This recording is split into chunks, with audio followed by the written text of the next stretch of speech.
Green Pakistan initiative Pakistan खसूसन Cholistan के लिए बहुत गेम चेंजर मंसूबा साबित होगा।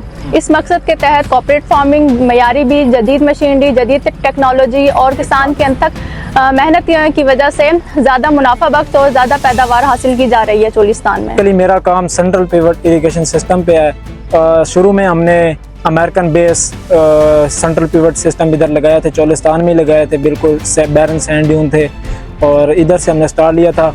अपने कंट्री पाकिस्तान में HIT में सेंट्रल पिवट्स तैयार कर रहे हैं और आपके सामने है कि कैसे ये सैंड ड्यून बिल्कुल लश ग्रीन खड़े हैं।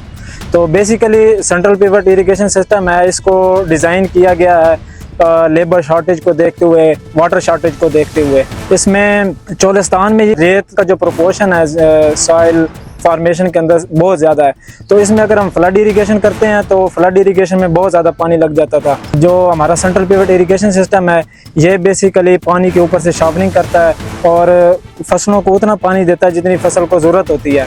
तो इससे हमें जो हमारी चोलिस्तान कंडीशन है जिसमें रेत की ज़्यादा प्रोपोर्शन है, उसमें फसल को उगाने में हमें कामयाबी हासिल हुई है। ग्रीन इनिशिएटिव का मंसूबा जो है वो चोलिस्तान और पाकिस्तान के लिए गेम चेंजर साबित होगा। हमारे यहाँ पर इस वक्त लैब की फैसिलिटीज़ भी प्रोवाइड की जा रही हैं, जिसमें हम सॉइल एनालिसिस और वाटर एनालिसिस भी प्रोवाइड करते हैं। सॉइल एनालिसिस में हमारे पास तमाम पंजाब लेबॉर्ट्री से अप्रूव हुए हुए पैरामीटर्स हैं, जिसमें हमारे पास EC, pH और EC ऑर्गेनिक मैटर और सैचुरेशन ऑफ सॉइल हो गया। बहुत से तरह की आती ममालिक में ये मशीनरी इस्तेमाल होती है और पाकिस्तान ये मशीनरी खुद बना रहा है और ख़ुद ही इस्तेमाल कर रहा है।